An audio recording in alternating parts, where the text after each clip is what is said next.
আবে খেপাচোদা বন্ধু আমার, তোর অ্যাক্সিডেন্ট কিভাবে হলো বে? ऐसे कैसे लोग रहते हैं यार यहाँ पर। साला तुमको पागल कुत्ते का गाड़ी उठा के ले जाएगा।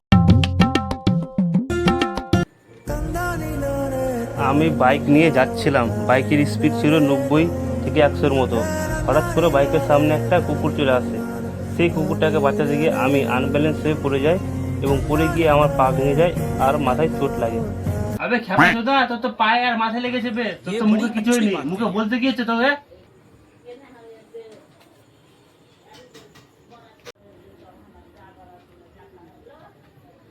প্রত্যেকদিন আমার সাথে প্রায় 80 জন লোক দেখা করতে আসে, আর সবাই প্রায় এই কথাই জিজ্ঞেস করে।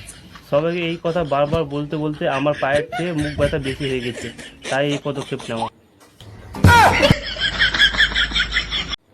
আবে তুই যে এটা করেছিস, আমরা নাই শিক্ষিত মানুষ পড়ে নেব, আর যারা মূর্খ তারা কি করবে বে?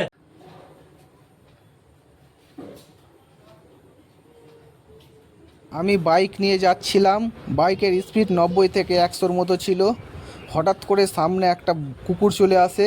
সেই কুকুরটাকে বাঁচাতে গিয়ে আমি আনব্যালেন্স হয়ে পড়ে যাই, আর পড়ে গিয়ে আমার পা ভেঙে যায় আর মাথায় চোট লাগে।